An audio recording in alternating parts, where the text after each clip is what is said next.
Bueno,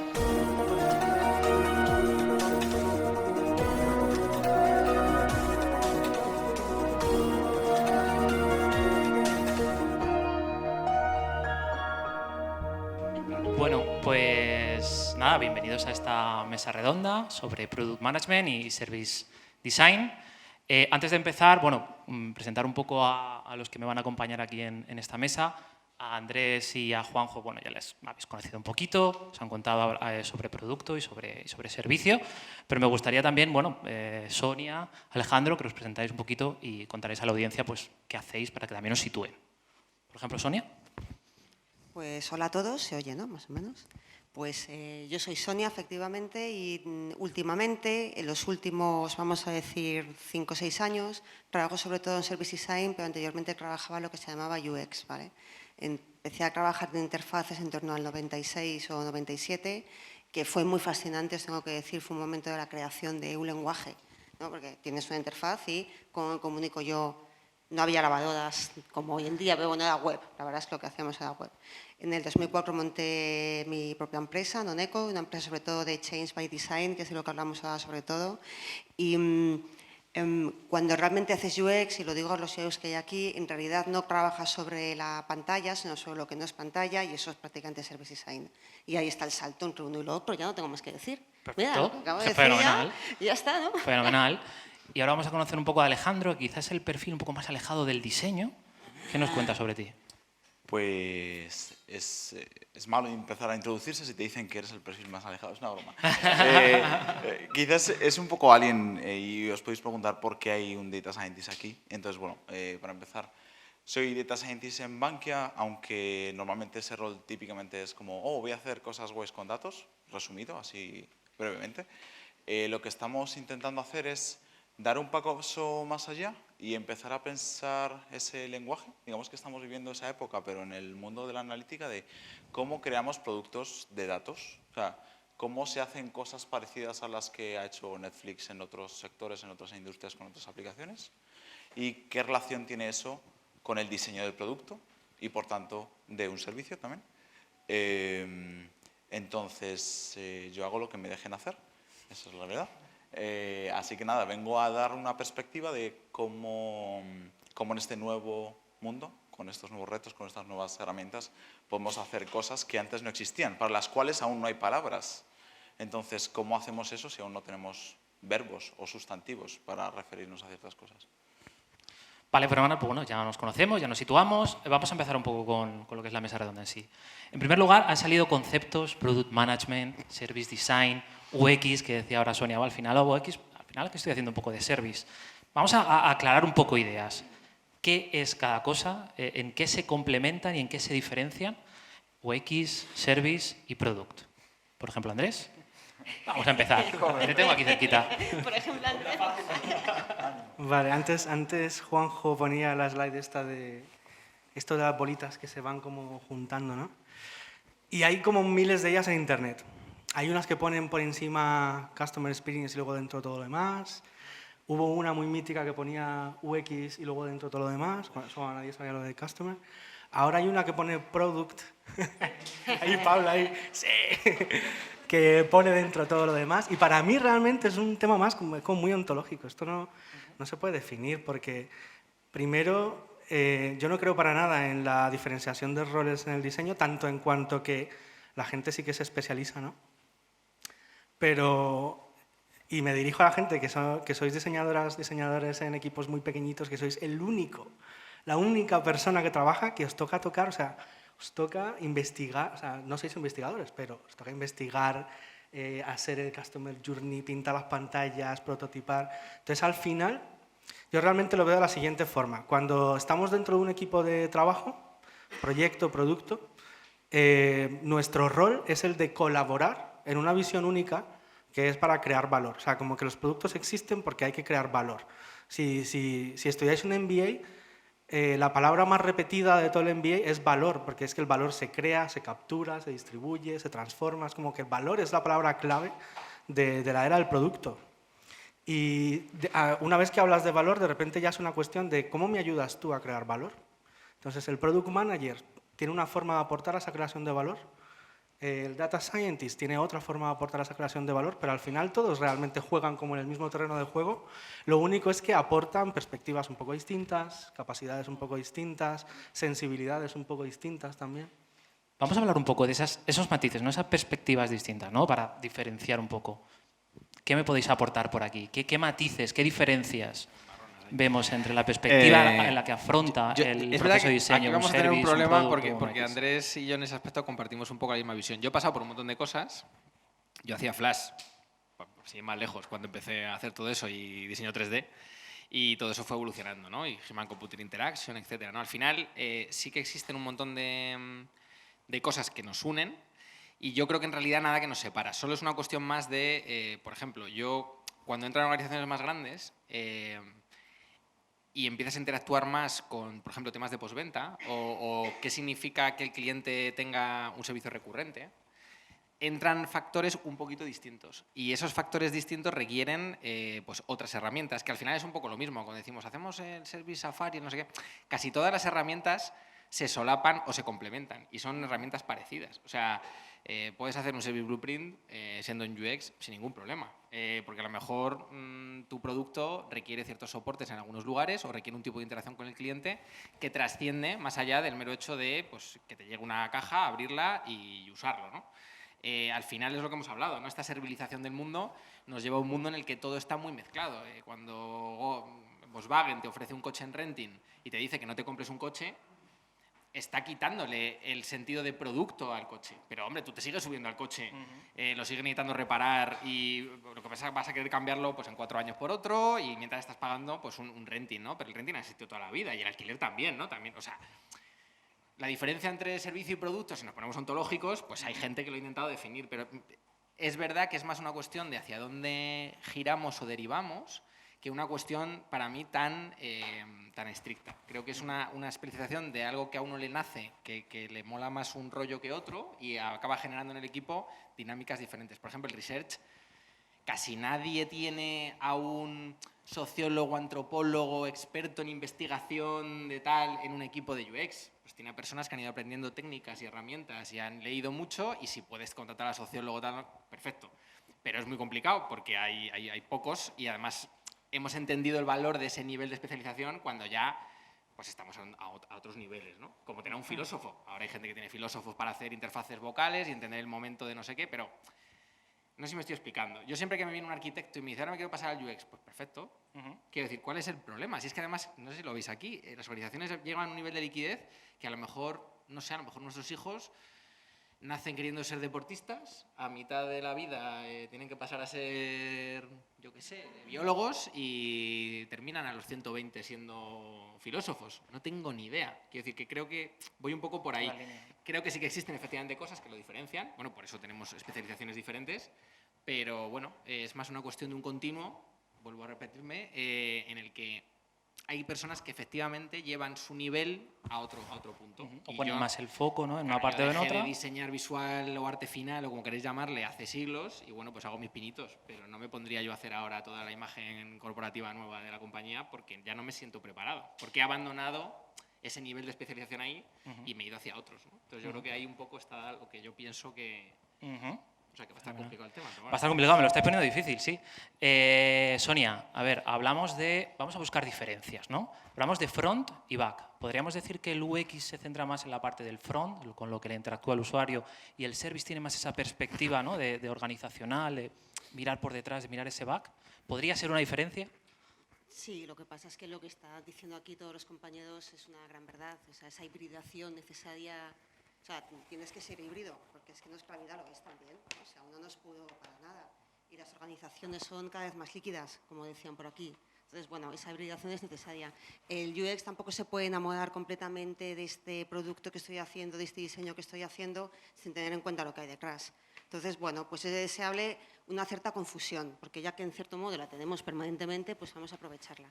¿Vale? No, cierto que hay, o sea, claro que hay lenguajes diferentes, no solo es el lenguaje de back, es el lenguaje del delivery, es el lenguaje de adquisición de clientes, el lenguaje de cómo se hace la entrega de un producto, es un lenguaje financiero, muchas veces hay un lenguaje jurídico porque cuando diseñas un servicio hay barreras jurídicas, hay que ver si se puede o no se puede hacer algo. Es decir, las barreras son gigantescas, ¿no? Pero nos tenemos que infiltrar de algún modo. O sea, hay una cuestión de cambio cultural importante allí, más que tanto la diferencia entre un perfil y otro. Yo veo fácil el traslado de un perfil a otro. No lo veo tan complicado. ¿Es fácil el paso de un perfil a De otro? un perfil a otro, salvo cuando eres, por ejemplo, diseñador visual y tienes que tener el talento. Yo no lo tengo, lo digo por eso, por ejemplo. Yo no tengo el talento visual, pues ahí ya estoy coja, mira, ya sé que... Pero igual tienes el criterio para saber si ese diseño responde al objetivo y crea el valor que estábamos comentando. Eso sí lo puedes tener. Vale, pues Vale, bueno, pues- hablamos de diferencias más de mindset, ¿no? Culturales, cuando hablamos eso, de diferenciar un poco estos Claro, roles. sí, si me entiendes front, hablando de diseño de una pantalla, diseño tangible de una pantalla, entonces claro que hay diferencia porque tienes que tener el talento de hacer el diseño visual. Pero si el UX realmente es la experiencia, hay una línea muy finita entre unos y otros, muy fina. Vale. Vamos a hablar ahora, vamos a dar un pasito más y vamos a hablar de las características o necesidades que debe tener un perfil bueno, para la parte de producto o la parte de service. Andrés, ponías en tu presentación una oferta de Netflix con una serie de, bueno, de requisitos. Entonces, bueno, no sé si aquí hay gente planteándose un poco pues, introducirse en el mundo de producto o en el mundo de servicio. ¿Qué les dirías? ¿Qué cosas debe tener un buen diseñador de servicios o un buen product management? Bueno, son dos perfiles diferentes, en este caso sí que son diferentes. Empecemos por el product, por ejemplo. Product Manager, ok. Producto tiene una particularidad ahora mismo y es que es como un campo súper fértil para un montón de gente que está buscando o cambiar o evolucionar porque los backgrounds no pueden ser más variados. O sea, como que hay compañías en las que el Product Manager es alguien que viene puramente de negocio, que siempre ha trabajado en áreas de estrategia de negocio de la compañía y que de repente termina en un equipo en el que se encarga de un producto, ¿no?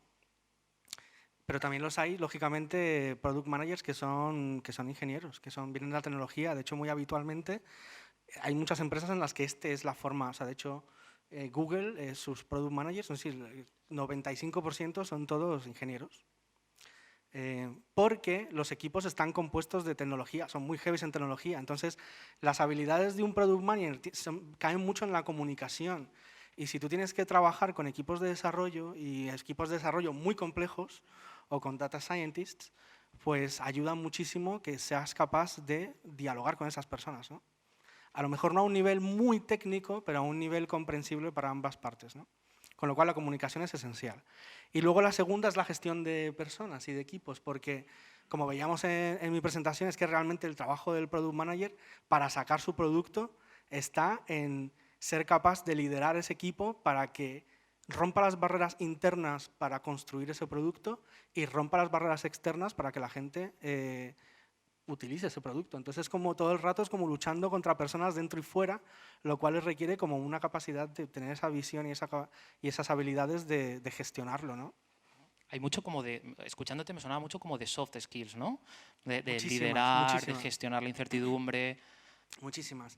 De hecho, hace poco hice una encuesta muy de guerrilla en Product Managers y gente alrededor del producto sobre aquellas carencias que la gente veía en sí mismos como Product Managers y qué cosas les frustraban más de su día a día, y como que el top 2 era, uno, me frustra mucho no ser capaz de comunicarme con el leadership de la compañía, era eso, y el otro era, no soy capaz de trabajar con mi equipo de desarrollo o no soy capaz de trabajar con mi equipo de diseño. Esos eran los problemas. Entonces, al final, el resto lo tenías controlado, porque aprender yo qué sé, a hacer técnicas con el equipo para descubrir o el MVP y tal, eso al final realmente es técnico, teórico, y se aprende mal que bien en el mismo trabajo, ¿no? Se puede aprender. Pero el ser capaz de gestionar el equipo y de dialogar con el equipo y el de conseguir que las personas articulen las conversaciones necesarias para que el producto se cree y salga, eso sí que es muy complejo. Lo que hablabas, ¿no? De facilitador, ese rol tan importante que tiene que ejercer dentro de la compañía. Y si nos vamos a service, ¿qué me contáis? ¿Qué debe tener un buen service designer? Uy, madre. Bueno, el caso es que los service, ¿sabéis aquello típico que te dicen, tú eres más creativo o eres más analítico, o tienes mayor capacidad de síntesis? Y más o menos estamos todos como por la mitad, ¿no? Tenemos más o menos un poco de todo. Bueno, pues no hay que estar en la mitad, hay que estar en los extremos. Tienes que ser muy analítico, pero muy creativo. Entonces, pues, igual no es tan sencillo, ¿no? O sea, tú haces una investigación, a todo el mundo le toca hacer investigación, sea o no sea antropólogo, a todo el mundo le toca hacer investigación, se aprende un montón. ¿Qué tienes que ser? Tienes que ser aséptico, ¿no? Apuntar lo que te dicen, no tener preconcebidas nada, porque, bueno, así puedes aprender lo que te dicen, pero tienes que ser empático al mismo tiempo, tienes que entender el punto de vista del cliente. Cuando llega la parte de análisis, tienes que analizar, tienes que hacer una síntesis, pero luego tienes que sacar algo creativo de ahí, algo que sea diferente. Entonces, pues, es un poco crazy quizá que lo pienso, ¿no? ¿Estáis locos? Es lo vuestro. Y respecto a, por ejemplo, habilidades más técnicas, más en cuanto a artefactos que dominar, ¿es importante o, como decía Andrés, son cosas, pues bueno? No, sí, es importante. Mira, los artefactos son importantes porque son herramientas, son tools, ¿no? A fin de cuentas, un mapeo de un Customer Journey, un mapeo de los actores que están implicados en un servicio o en un producto, el blueprint, que es un poco lo que tú hablabas antes de yo qué tengo que hacer en el back para lograr la experiencia que he diseñado en el front una vez que has hecho un storyboard. Son muy importantes porque metodológicamente te van guiando los pasos de un proceso que es complejo. Es un proceso que lidia con lo intangible, es decir, es complejo. Y además son muy útiles porque hablamos de co-creación y no es solo una palabra, es que todo se tiene que hacer, tienes que tener sponsors. O sea, básicamente te están diciendo aquí, si un proyecto no tiene un sponsor, no va a ninguna parte. Pero es que además tienes que convencer capa a todos los involucrados las distintas áreas de una empresa. Entonces, los artefactos, cuando son visuales, permiten la creación de un lenguaje común y la visualización, todos a la una, de dónde está el problema y a dónde queremos llegar. Nos valemos artefactos, sabiendo que son herramientas. ¿Un medio? Son un medio, efectivamente, porque hay veces que te dicen, vamos a hacer tal. Entonces, bueno, ¿tal para qué? ¿No? Sí. Te he quitado el micrófono. No. ¿Algo Sobre que añadir, todo, Juanjo? Te veo con ganas. Es el tema del lobby. O sea, yo, bueno, aquí está Luis para testificarlo. Yo he tenido muchos problemas porque dependiendo de la compañía a la que vaya, yo estuve en Chile, por ejemplo, que era muchísimo más, era muy polite, gente son muy british a la hora de comunicarse entre ellos y tal. Bueno, ahora la han liado, pero eso es otro tema. Pero en general son muy apacibles y tal, y la cosa, yo creo que pues han reventado. Y al final, allí yo tuve que hacer un esfuerzo muy grande por bajar mucho mi nivel de agresividad a la hora de hablar. O sea, aprender muchos soft skills que sin ellos, cuando llegas a determinadas capas de management de la compañía, estás perdido. O sea, lo primero es una venta interna. Tú no estás vendiendo... Para llegar a tu cliente, primero es lo que ha dicho Andrés, hay que ir vendiéndole a todo Dios esta idea, que además tiene que tener sentido, tienes que hablar lenguajes a veces financieros, que yo, por ejemplo, en eso tengo muchos problemas, porque son cosas a las que no estás acostumbrado, hablar mucho de valor, pero hay gente que el valor lo entiende solo como dinero, y también hay que hacer entender a la gente que hay otro tipo de valor, que es a lo que se refería Andrés, que es qué va a pasar en el futuro. Cuando, por ejemplo, una empresa incorpora NPS, que yo estuve en una aerolínea y cuando incorporaron NPS, al margen de las discusiones filosóficas sobre el NPS está guay o no, cambia el mindset de la compañía, porque de repente no solo hay dinero implicado, ¿no? Entonces también crear métricas, que aquí nos podría... hay que ser capaz de decir, oye, que aquí hay mucho más, que tu compañía no está vendiendo lo que está vendiendo y no tiene la imagen de marca que tiene solo por lo que tú estás facturando. Eso es una consecuencia de otro montón de cosas que normalmente nadie se para a pensar. La propia organización no es consciente, esto es como un psicoanálisis interno, de qué se supone que hace que tenga amigos, para que me entendáis, ¿no? O sea, el típico colega que tiene amigos y que va a la fiesta y le puedes dejar allí solo y el tío se mueve, y la persona que se queda en un rincón hecha bolita, esa diferencia la organización a veces no la conoce, no sabe por qué le gusta a la gente, ¿no? Y al final normalmente tiene mucho que ver con intangibles que, a ver, si te llegan todos los productos rotos a casa hechos una mierda, pues tampoco, evidentemente, ¿no? O sea, hay un mínimo. Pero del mínimo a ser líder o del mínimo a crear algo, me va a salir el inglés, con sentido, sí, ahí hay una movida y que la gente vea eso es un trabajo en sí mismo. O sea, y de hecho, al final, a ver, voy a ser un poquito heavy, pero luego acabar haciéndolo creo que es lo menos costoso. Esto, alguien me va a matar. Alguien me va a matar. Quiero decir que luego, una vez que has conseguido que la compañía te sponsorice, todo el mundo tiene la visión compartida, ya tienes organizado la fiesta, poner en marcha la historia ya es relativamente más ponerse a hacerlo. Comparado con lo anterior. Pero cuando lo anterior no te permite moverte o estás en un barrizal, eso sí que no tiene solución, por muy bueno que seas técnicamente o por muy una idea genial que tengas, ¿no? Y yo te las organizaciones grandes, ¿eh? O sea, pues eso, un Lata Merlin, que eran 50.000 empleados, un Leroy Merlin, 12.000, o sea, en fin, empresas que son muy mastodónticas. Y bueno, BVA, en fin, no creo que Andrés podrá decir algo al respecto, pero creo que ahí esa parte es lidiar con otras cosas. Tú en realidad a veces, como Product Owner o Product Manager, puedes estar un poco más centrado en lo que estás haciendo y estar un poco más tranquilo. Tienes que hacer un montón de negociaciones, tienes que conseguir el sponsor también, pero hablamos de cambiar completamente lo que la compañía está ofreciendo, ¿no? Y eso a veces requiere unos niveles de lobby y de diplomacia que no son fáciles, ¿no? Y vamos, yo he tenido problemas serios porque a veces das con la persona que no es adecuada, piensas que tu tono, la manera en la que lo estás abordando funciona y llegas a una capa de management y la lías. La puedes liar muy parda, o sea, es complicado. Por hacer un poquito de resumen de todo lo que habéis contado respecto a conocimientos o habilidades necesarias para estos perfiles, hemos hablado de, sí, decía Sonia, una base, ¿no?, de esos hard skills, de esos artefactos, de conocerlos, dominarlos, saber sobre todo para qué sirven y cuándo utilizarlos, pero sobre todo una base importante de soft skills, de gestión, de facilitación, de esa dirección de la orquesta, de ese poder comunicar con todas las partes de la organización, como decía Juanjo. Y ahora vamos a hablar de datos. Decía Juanjo antes la importancia de las métricas. ¿Cuánto de importante es la parte de data, de datos, para la parte de la gestión de producto? ¿Y cómo lo llevas a cabo, por ejemplo, en tu empresa? Háblanos un poco de ello.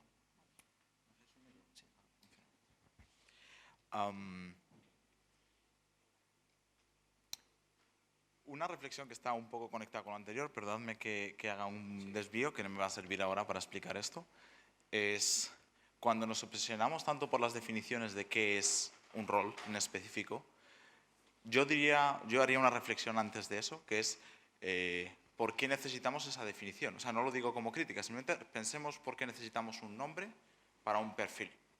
Entonces, se me ocurren muchos motivos. Se me ocurren motivos políticos para definir quién hace el qué y quién no hace el qué. Se me ocurren motivos de mercado laboral. Es decir, al final una empresa necesita cubrir una demanda y hay otras personas que tienen que ofrecérsela. Entonces, para entenderse, tienen que usar una abreviatura, que es un perfil, que puede ser UX Design, puede ser Data Scientist, puede ser lo que sea. Entonces, para mí esa es la importante. O sea, al final yo me tengo que comunicar con otros para decir cómo puedo aportar yo valor a la empresa. Entonces, yo no me obsesionaría mucho con el nombre o qué hace cada cosa, y esto me recuerda un poco al inicio de la ciencia de datos. Al inicio de la ciencia de datos, alguien llegó y dijo, pues hay un rol que no existe que se llama Data Scientist. Entonces empezaron a hacer, pasaron los años, y entonces alguien dijo, sí, pero entre los Data Scientists necesito a gente que sepa más de informática, y eso ahora son Data Engineers, y así todo el rato. Ese nombre no sirve para delimitar lo que hago en una empresa, sirve para comunicarme con los demás cómo aporto valor. ¿Por qué llego a todo esto? Porque yo ahora, la gente dice, eres Data Scientist, ¿qué relación puede tener eso con producto? ¿Qué relación puede tener eso con servicio? Es que estamos haciendo la pregunta equivocada. O sea, no tenéis que preguntaros por qué encajo en una cajita o por qué no encajo en otra cajita. La pregunta que nos tenemos que hacer es, ¿cómo puedo aportar valor a ese problema que tenemos? Entonces, para mí el problema de mi producto es sacar el producto adelante. Así de simple. Y si un proyecto falla porque dos miembros del equipo se llevan mal porque están intentando ligar con el mismo crash, pues a lo mejor el rol de un product manager o de un service designer es detectarlo y diréis, pues vaya chorrada, entonces también tienes que aprender de relaciones sociales. Pues a lo mejor sí, porque a lo mejor es crítico para que en tu producto, en tu ecosistema se dé ese producto. Y aquí llegan las métricas, veis que es un detour largo, pero al final hay que llegar. Al final, creo que el escepticismo es algo bastante sano, es una soft skill que yo entrenaría para muchas cosas en la vida, pero para hacer producto más todavía. Porque es muy fácil creerse lo que uno opina. Esa es la realidad. O sea, existe el sesgo de confirmación, todos hemos oído hablar de ello, y es tremendamente sencillo y caemos muy fácilmente en ello, en rebotarnos la idea a nosotros mismos, crear productos que son para nosotros, etc. Entonces, ¿cómo puedo romper mi propia visión? ¿Cómo puedo romper mis propios sentidos y ver otra cosa distinta? Pues ahí es donde entra la métrica. O sea, lo que midas es fundamental. Entonces nos podemos quedar con los ejemplos muy tontos como un funnel o como cualquier cosa así, pero yo querría hacer con un ejemplo una reflexión más allá.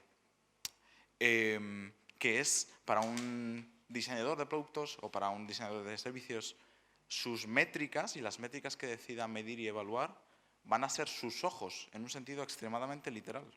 O sea, ya no tienes... ¿Qué es un servicio? ¿Dónde están los servicios? ¿A qué huele un servicio? Entonces, ¿cómo percibo yo estimularmente un servicio? Es una pregunta. ¿Dónde están? ¿Puedo ver que crece, que decrece, que está triste, que está... En un humano sé ver que está triste porque veo que... lo que sea. Pero un servicio, ¿cómo lo ves? Entonces, definir esas métricas es fundamental y ver con un ejemplo para que le demos una vuelta. YouTube nace hace 13 años, sí, más o menos, bueno, 13 años. Entonces pasan 4 y hacen un sistema de recomendación parecido al que tiene Netflix, porque se dan cuenta que su principal objetivo para maximizar el revenue es que se vean más anuncios. Entonces tiene sentido enganchar a la gente con un autoplay y por tanto tener un sistema de recomendación.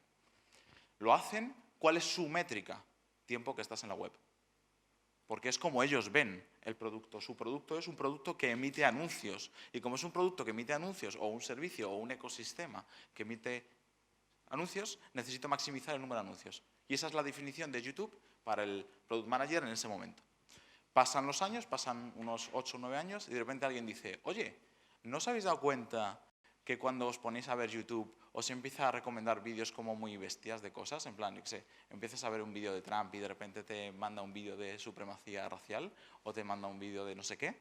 Y alguien lo suelta ahí, en plan, porque sí. Y la gente puede decir, oye, sí, me ha pasado eso. Y de hecho, mi padre ha empezado a ver cosas de ovnis porque él buscaba cosas de ciencia. Y entonces dijeron, que la métrica que estábamos evaluando tiene un efecto secundario que no esperábamos, que es el algoritmo está aprendiendo a recomendar aquellas cosas que enganchan más. ¿Y sabes por qué no lo vieron hace 10 años, cuando empezó YouTube y el sistema de recomendación? Porque no tenían nada que estuviera contestando a esa pregunta. No tenían un ojo que observara ese problema, porque nadie se le había ocurrido. Entonces, sobre las métricas, deciros una cosa que no se reflexiona mucho, es todo el mundo se le ocurren las métricas típicas, CROs, churn, etcétera. Pensad en las métricas que no necesitáis hoy. La métrica que YouTube tendría que haber pensado hace 10 años es qué tipo de vídeos estoy recomendando a la gente. Hay gente que está mucho tiempo viendo vídeos y no son métricas que te interesen hoy, porque si no te vas a quedar ciego, o sea, no ves nada. Los servicios no se ven. Poned métricas que no sean vuestro objetivo primordial, porque al final tenéis que sentir de alguna manera, percibir de alguna manera, sensorizar de alguna manera vuestro servicio, vuestro producto. Entonces yo diría que le dieseis una vuelta a cómo medís los productos de maneras las que se os ocurran, súper ingeniosas o maneras que crees que son absurdas, porque puede que en esas observaciones absurdas es donde estés encontrando algo necesario. Entonces yo no sé si puede servir de reflexión, pero ahí la dejo. A mí me ha encantado y me ha gustado mucho la frase que has dicho, las métricas son los ojos del Product Manager y del diseñador. Es tal cual, ¿verdad? Y te da que pensar, es una realidad, ¿no? Pero es verdad que muchas veces no la tenemos siempre en cuenta. ¿Qué pensáis el resto sobre el tema métricas? ¿Sí? No las únicas, esto es muy importante decirlo también, pero son unas importantes.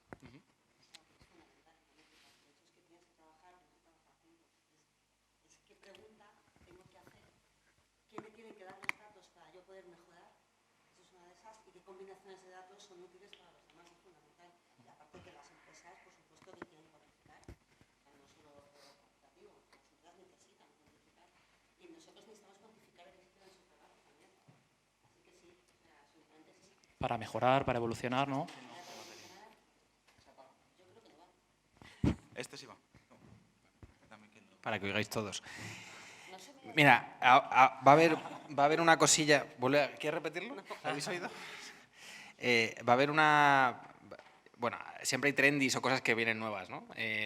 Los sistemas de diseño lo han petado muy fuerte y ahora están un poco ya, pues bueno, son un commodity, una cosa que usamos a todos los días, ¿no? Y ahora vienen los sistemas de investigación, que es cómo mido un sistema de diseño, cómo mido un producto o mido un servicio.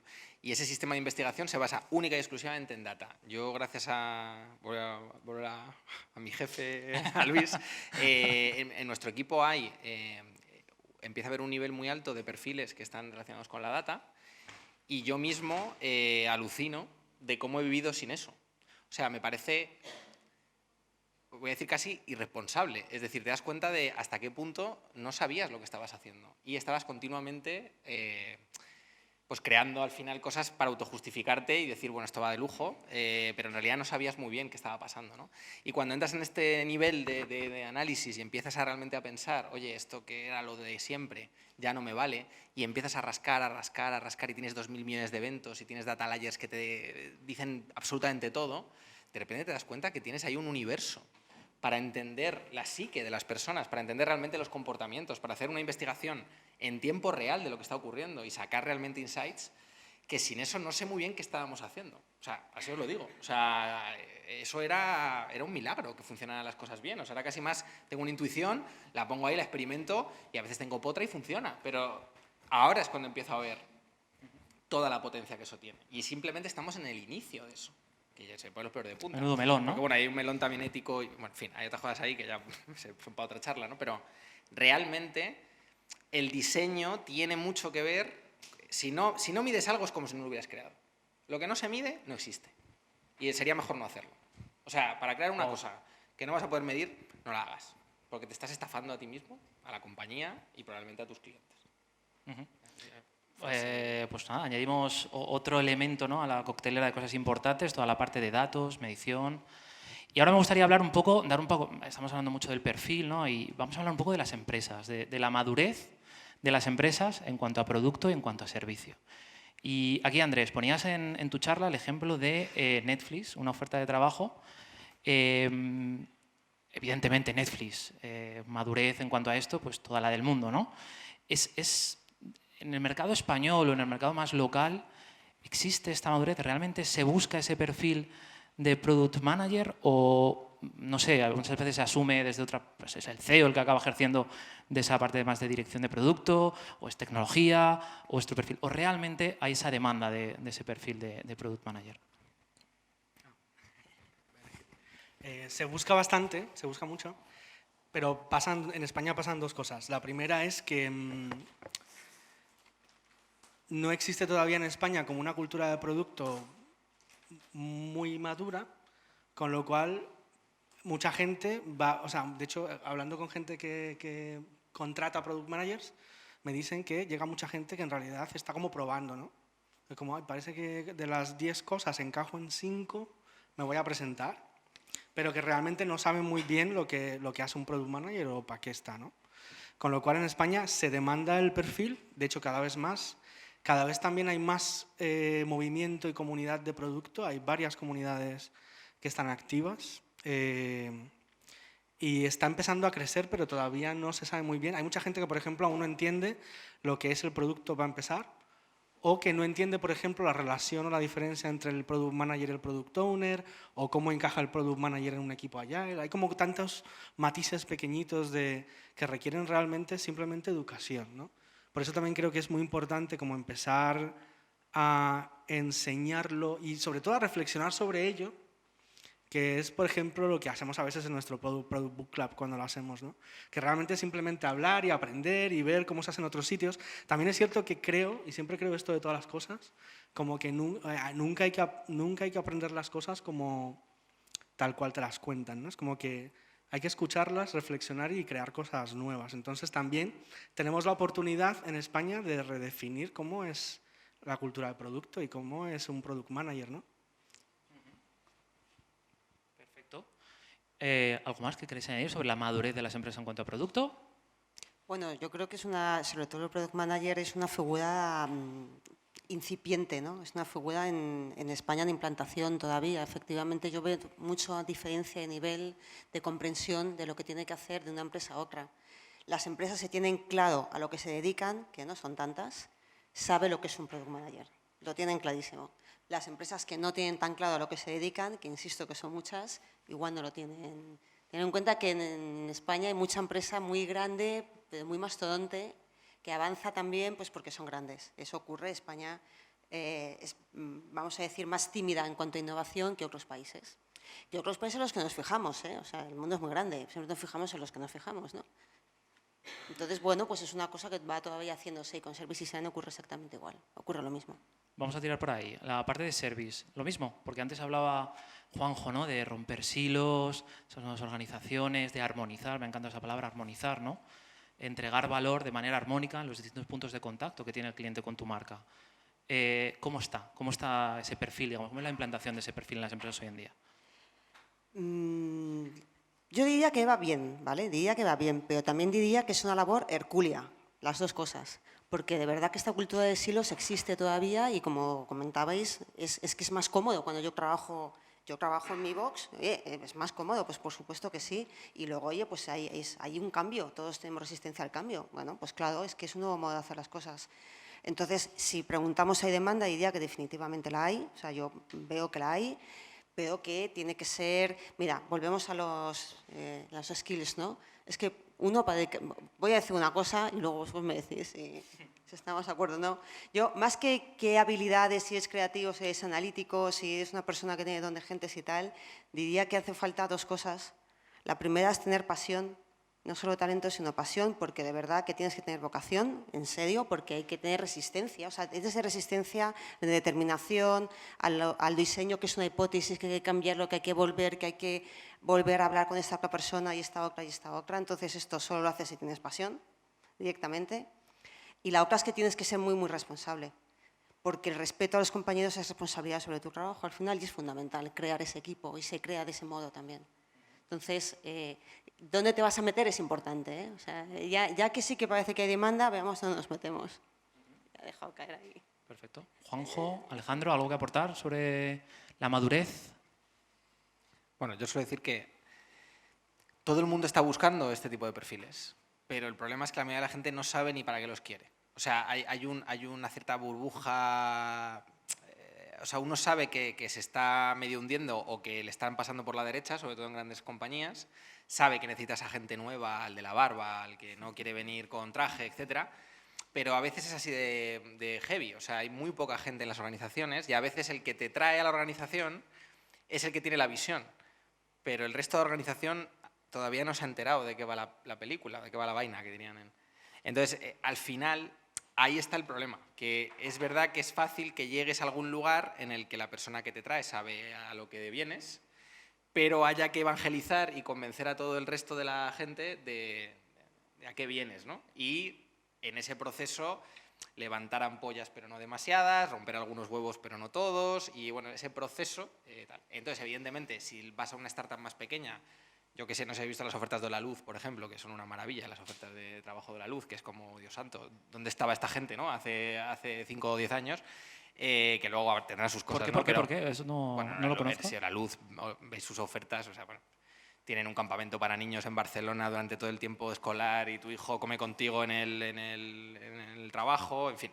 Bueno, es otro planeta, ¿no? Y la manera en la que comunican eso, pues lo hacen muy bien. Luego puede ser que tenga sus mierdas dentro como todo, pero a ver si me estoy explicando. Evidentemente, entrar en una empresa un poco nueva, que ya tiene ese mindset de fábrica, pues es más fácil que vayas a hacer lo que realmente venías a hacer, sin comerte todo lo anterior. Pero normalmente no tienes 100 millones o 1000 millones o 10 millones de euros para hacerlo. No sé si me estoy explicando. Entonces, en esa dicotomía entre la potencia y la capacidad y la lucha, pues uno tiene que decidir qué charco quiere meterse. Seguramente La Luz sí sabe a lo que se dedica. Yo creo que sí. ¿Sabes? Entonces, para nosotros es mejor porque saben a lo que se dedican. Y igual otros no saben tanto a qué se dedican. Reflexión, ¿no? ¿Saben o no saben a qué se dedican? Vale. Bueno, ahora me gustaría… No sé cómo vamos de tiempo, Gonzalo. Pues vamos bien porque Juanjo ha ido bien rápido. Vale. Y me ha hablado minutos, o sea que muy bien. Vale, pues un poco un pequeño juego para terminar. Me gustaría deciros un par de frases, bueno, de frase a frase, y que me digáis si estáis de acuerdo o en desacuerdo y por qué. ¿Vale? Son frases que, bueno, que es fácil encontrar por ahí y bueno, y quiero que me deis vuestra opinión. Hablamos de Product Manager y Service Designer. La frase sería, para llegar a ambos roles se debe tener un perfil senior previamente, es decir, tener mucha experiencia profesional. ¿Acuerdo? ¿Desacuerdo? Bueno, es curioso porque hay montones de ofertas de Product Manager Junior. El otro día, no sé, un día hablando con unos amigos, ¿qué es Product Manager Junior? Pero sí, realmente sí que hay ese perfil, con lo cual creo que no. No hace falta muchísima experiencia. De hecho, hay grandes service designers que hace un año eran arquitectos y que tienen como una forma de análisis y de pensamiento como súper estratégica y encajan muy bien en el service. Y hay product managers que antes eran gestores de sucursal bancaria que son súper mega cracks también. Entonces yo creo que es muy de actitud, ¿no? Sí, es mucho más de eso que de experiencia. Estoy de acuerdo y voy a añadir un matiz que creo que puede ser interesante. Es un rol muy crítico. y todos podríamos decir todos los roles son críticos y estoy de acuerdo, pero al final es una persona muy core que orquesta todo, que hace que el grupo vaya bien, que todo esté bien igualado. Entonces, al final, yo si fuera una organización diría, joder, aquí quiero a gente con experiencia. Pero, y aquí está el matiz, ¿experiencia en qué? Porque justo estábamos intentando definir qué eran y veíamos que eran cientos de cosas. Entonces, a lo mejor, ser experimentado para hacer PM no significa llevar 10 años con el título de PM en la espalda. A lo mejor significa que tienes muchas habilidades sociales. A lo mejor significa que tienes una gran capacidad analítica. A lo mejor significa otra cosa. Entonces, yo diría que sí es un perfil que requiere cierta experiencia por lo importante que es, pero el matiz que yo diría es experiencia en qué. Y hay muchas maneras de ser experimentado en este tipo de roles. Yo creo que es eso. ¿Por aquí? Pues no, de hecho voy en la línea. Os diría que lo que probablemente hay que redefinir es qué es ser senior, ¿no? ¿Qué es ser senior? ¿Llevar 15 años haciendo lo mismo? Claro, es que ya estás muerto, no es que seas senior, es que te has muerto ya, ¿no? Y es más, otra perla. Las dos cosas que he dicho antes, tienes que tener pasión, tienes que tener talento, pero tienes que ser responsable. Oye, van pasando los años y corres peligro de ir perdiendo ambas cosas, sinceramente.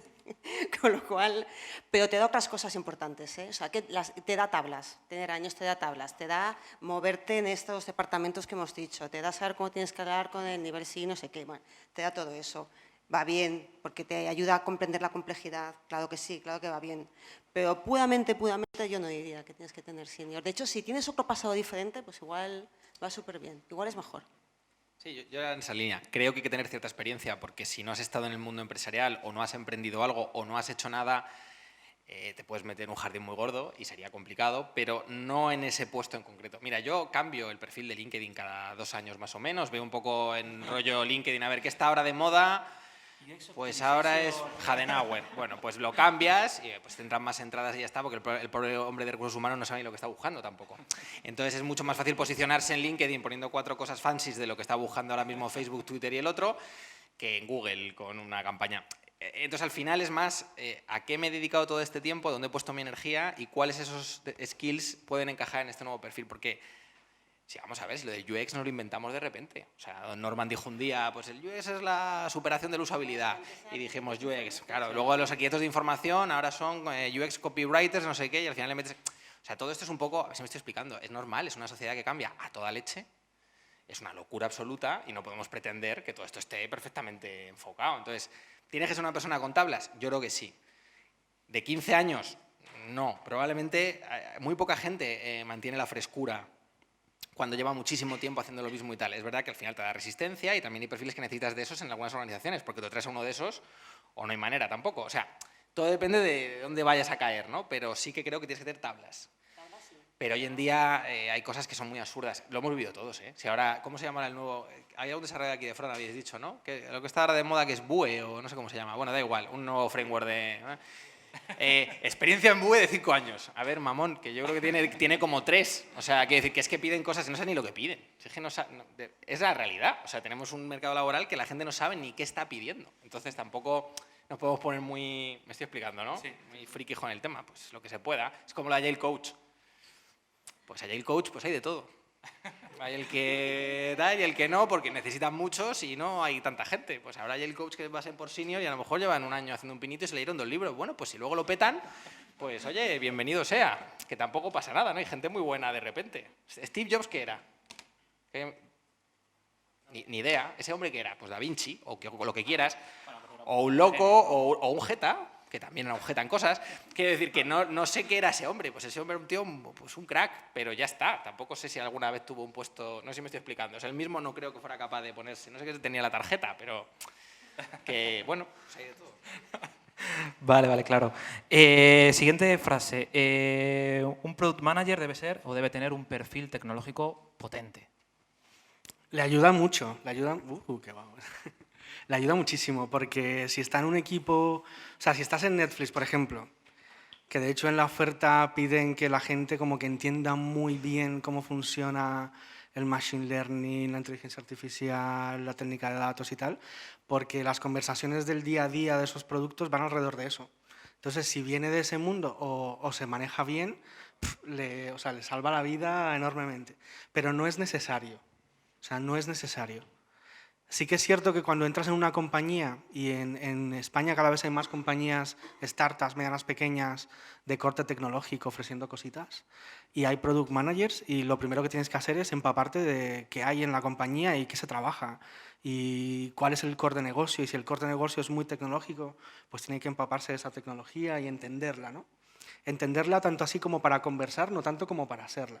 Yo creo que siempre hay un nivel, a mí me gusta mucho esto de la gente que es articulada, o sea, hay gente que sabe, y luego hay gente que es articulada, que es que lee un poco, sabe un poco, pero lo entiende, ¿no? Y se maneja. Y yo creo que eso es lo que hace falta y nada más. Seguimos. Yo diría que depende de dónde vayas a caer. Como puedes caer en muchos sitios muy distintos, a veces ponemos demasiado el foco en el, perdonadme la expresión, pero por simplificarlo, en el mundo startupero, por si lo supiese decir de alguna manera. Yo creo que hay sectores, hay industrias, hay empresas que son muy duras desde el punto de vista técnico, y con técnico no me refiero a informática. O sea, puedes caer en una empresa petroquímica. Yo creo que un product manager de esa empresa debería saber mucho de química. Sí, lo creo.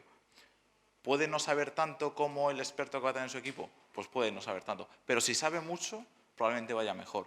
Y hay industrias que en ese sentido son más easygoing, más fácil de entrar, más suaves.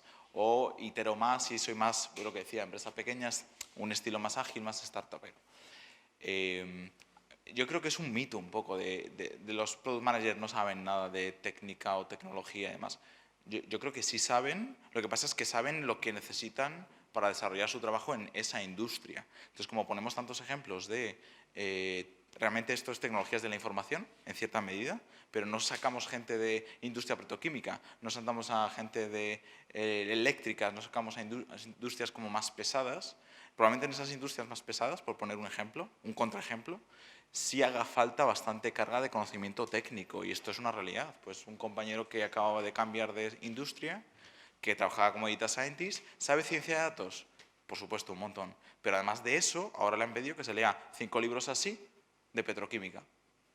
Porque tienen que saber de eso, porque al final de lo que van a ir sus algoritmos son de esas cosas. Entonces yo diría que depende de dónde caigas. Hay sitios que son más duros en eso, Netflix es un ejemplo, porque el producto de Netflix está tan enlazado con inteligencia artificial que tienes que saber inteligencia artificial.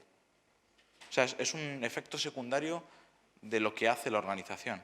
Entonces habrá en algunas que sí, habrá en algunas que no. Entonces yo no me dejaría llevar por lo que creo que es un mito, por un efecto de sobreobservación en los circuitos que nos movemos. O sea, es un efecto como antropológico, entre comillas, yo diría. O sea, hay sitios que sí es necesario, y eso es muy bueno porque significa que vives en una intersección en la que casi no hay nadie. Y eso es bueno y malo. Es bueno porque enseguida te vas a dar a conocer. O sea, es muy fácil ser el mejor, entendemos, muy fácil, o es más fácil ser el mejor PM de industria petroquímica que sabe un montón de eso, que ser el mejor PM en general. Entonces eso es una ventaja y yo la usaría en mi más favor. específico, ¿no? Es una intersección, vivimos en intersecciones y esto claramente es una intersección. Entonces hay que aprovechar eso. Fenomenal. ¿Por aquí?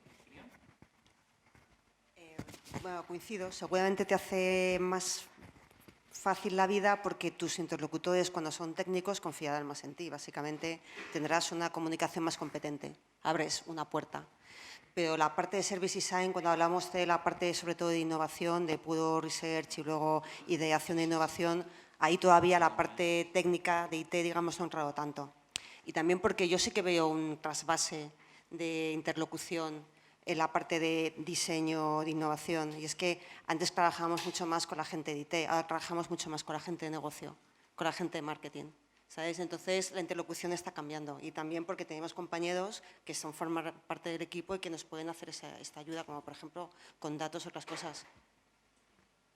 Sí, yo creo que depende mucho del proyecto en el que vayas a estar. O sea, puedes intentar ser muy generalista y está bien, y hay empresas que lo necesitan, pero luego hay cosas. Mira, dentro de Netflix, mi cuñada es filóloga y ya ha estado en los temas de traducciones y tal. También hay una parte de Netflix que se encarga de cómo se hace la adaptación cultural de las traducciones.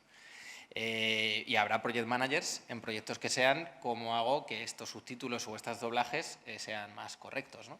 Y ahí a lo mejor tienes que ser filólogo o no, pero tendrás que saber un poquito más de toda esa parte, ¿no? Entonces yo creo que efectivamente esto es un... Y esto de la intersección me ha encantado, la verdad es que o sea, me parece brutal, porque efectivamente cuando un arquitecto se pasa a hacer estas cosas, pues a lo mejor cae en una empresa que se dedica a real estate y le ha caído la Virgen, o sea, se les abre el cielo. Entonces, efectivamente, esas intersecciones son muy interesantes, ¿no? Son otro tipo, una manera de usar lo que ya conoces, pero en otro lugar. Muy interesante. Bueno, pues yo creo que ya va siendo el momento de que también por aquí preguntéis a estos pedazos de expertos. Gonzalo se va a ir pasando por ahí. A ver, ¿alguna preguntilla? Fenomenal. Hola, tengo dos preguntas en realidad. Bueno, una por conocer vuestra opinión y la otra una duda mía. La primera, se ha hablado mucho como del product manager, del service designer, etcétera, pero no se ha hablado nada del product designer, el gran desconocido, donde en España hay como mucho desconocimiento. Es más, lo que comentaba antes Alejandro de por qué hay que poner nombre, para qué sirve, ¿no? O sea, jolín, en LinkedIn ves como muchas ofertas que lo están describiendo mal. Entonces, y que tú tienes que ponerte un rol mal puesto para que te encuentren, ¿no? A veces incluso.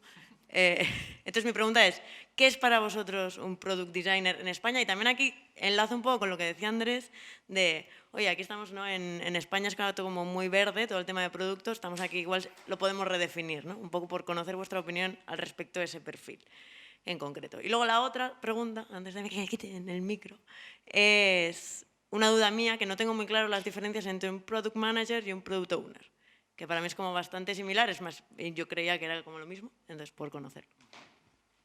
¿Por cuál empezamos? ¿Por la segunda? ¿Diferencias product manager, product owner? No fácil. Vale, a ver, teóricamente un product owner es un dueño del backlog.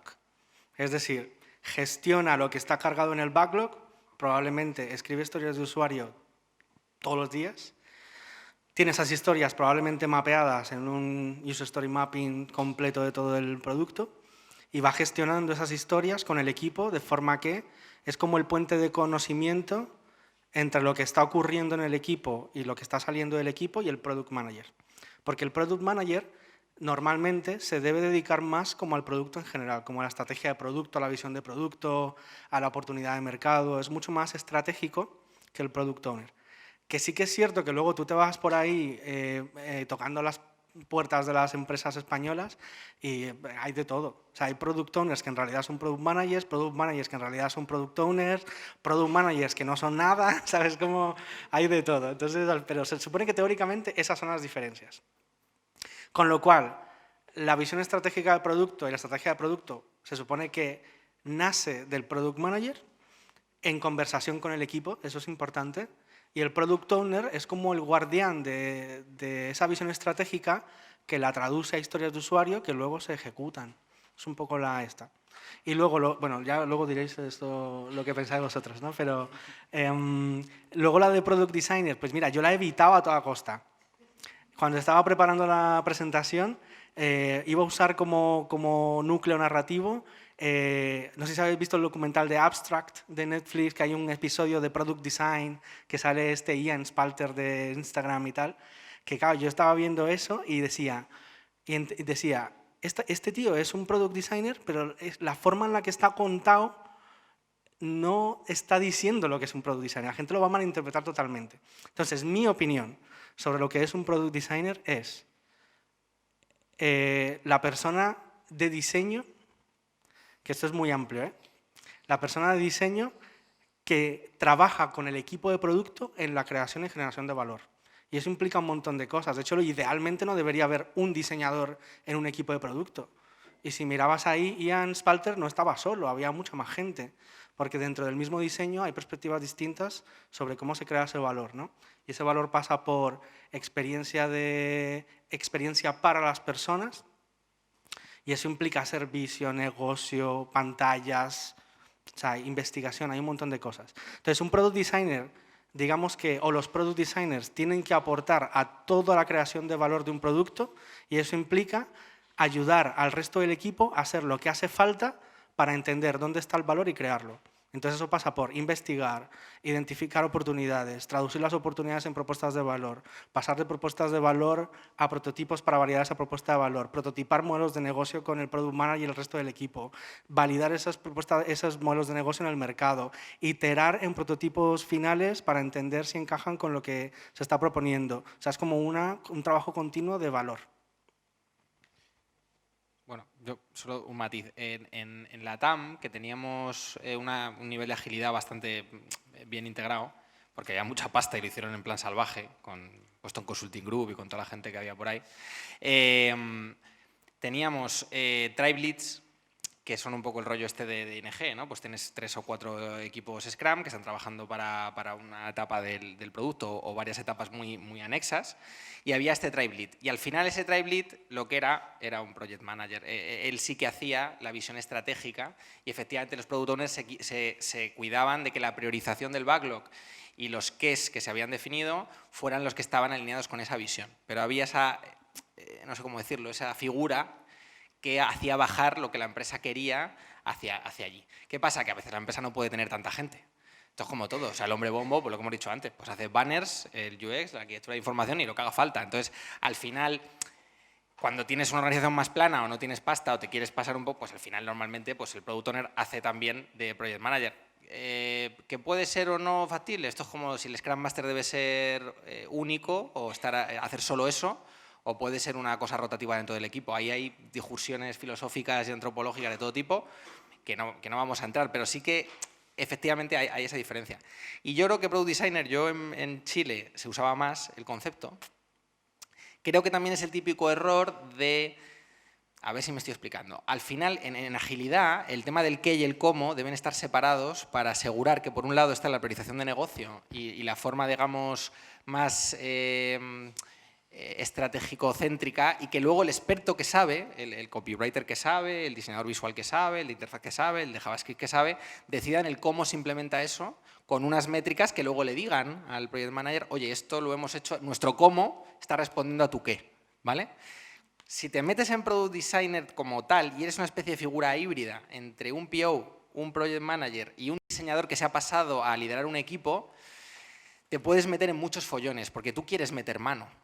Porque tú en el fondo quieres diseñar aquello. No sé si me estoy explicando. Entonces, creo que es el típico tag súper complejo. Creo que en equipos de innovación muy salvajes, que están a lo mejor creando tecnología completamente nueva, en el que tienes 3 tíos que son a la vez un artista visual que también ha hecho bellas artes, pero encima con programa Arduino, y el de al lado es un tío que hace data visualization, pero además hace robótica. A lo mejor en ese tipo de equipos como muy multidisciplinares, muy hardcore, que no van no sé si me estoy explicando, que no tienen un backlog detrás, están haciéndose pajas mentales, quizá pueda encajar algún tipo de perfil de ese estilo, como el diseñador líder, como un lead, ¿no? Como un UX lead, pero un diseñador lead que hace una especie de tal. Pero si no, yo creo que efectivamente es un rol que no acabo de saber dónde encaja, ¿vale? No digo que no exista y que no pueda existir, no puede funcionar, solo que yo no lo tengo muy claro. Un poco lo mismo. Estaba pensando que son estos papeles, ¿sabes? Que dependiendo de qué es un rol específico en función de la necesidad específica de cada lugar, diría yo, sobre todo. Pero estaba pensando, según vosotros hablabais, de aquella investigación sobre quiénes son los UX, ¿no? Y aquello, la consecuencia era, bueno, puedo caracterizar la complejidad, pero no la puedo reducir. Entonces, esto va un poco así. Entonces, decías, en vez de soy UX o soy Product Designer o soy tal, sé de esto y hago esta labor aquí, que va a tener de aquí, de allá. Es que es el modo en que creo que se puede definir. O sea, puedo hacer esto, sé de esto, más que soy. Pasa que luego está un poco el efecto LinkedIn, ¿no? Que decía Juanjo de qué me pongo, ¿no? Aquí, pero qué soy, ¿no? Y van un poco por ahí la... Varias páginas de LinkedIn falsas.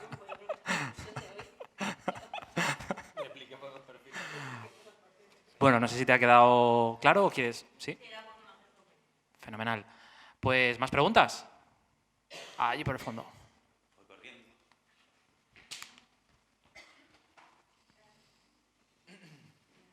Hola, yo soy abogada.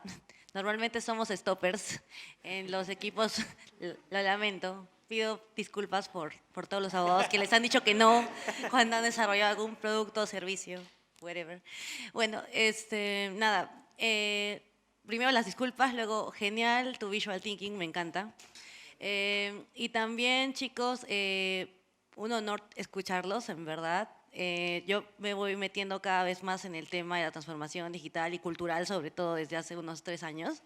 Entonces, sí colaboro mucho con emprendimientos, startups, y quería ver, realmente, ¿han tenido ya equipos donde forme parte algún abogado? O sea, donde realmente el abogado se interese, se involucre, porque yo veo que muchos hablan de legal techs, de startups, pero no veo a muchos que vengan hacia las comunidades peregrinando y bebiendo un poquito más del tema, ¿no? Empaparse para entenderlo, porque si no, pues siempre vamos a ser stoppers y nunca vamos a dejar que fluyan las cosas, ¿no? Eso. No, para ustedes. Esa es mi pregunta. Voy a empezar por contestarte una cosa que no es tu pregunta. Yo nunca he pensado, y mira que en banca hay bastante aspecto legal, yo nunca he pensado que un abogado sea un stopper. De hecho, creo que el abogado, o sea, cuando yo he tenido relación con los equipos legales por distintos motivos, he pensado que es la gente que evita que la líe. Entonces, es bastante facilitador realmente. ¿Vale? Entonces, nada, eso es lo primero. Y lo segundo, por enlazar con una cosa que comentábamos antes, este es un mundo de intersecciones. Entonces tú dices, ¿dónde puede haber o dónde hay abogados? Te voy a decir 2 cosas, que a lo mejor son buenas noticias para ti. He conocido un equipo que tiene la persona que lo lidera, sea PM, PO, SO, SP, SPQ, no lo sé, que era abogado justamente porque el producto era profundamente legal. Entonces, yo, por ejemplo, soy data scientist y tenía ideas de cómo aportar valor a ese producto, pero mi problema es que como no entendía desde un punto de vista más humano, más empático, más, pues eso, más de research, lo que le pasa a un abogado, pues yo no podía aportar mucho valor. Y esa persona podía aportar 5 veces más valor que yo, simplemente porque él se ha tenido que pelear con los problemas que vamos a resolver. Entonces, sí lo hay, y yo lo que te diría es que si quieres hacer eso, si quieres ir en esa dirección, buscarás las intersecciones. O sea, al final todo el mundo está oyendo de fintech, legal tech, no sé qué tech, tech. Entonces, busca el prefijo que quieras, le pones tech y lo pones en Google. Entonces yo te diría, busca aquellos sitios que están buscando a alguien como tú porque les es súper difícil encontrarte. Y eso es así. O sea, Legal designer. Legal designer. O sea, esto es lo que os decía. Afortunadamente, este es un mundo de intersecciones que permite un montón de combinaciones de skills que antes eran impensables. Entonces, claro que hay un rol para abogados en este mundo.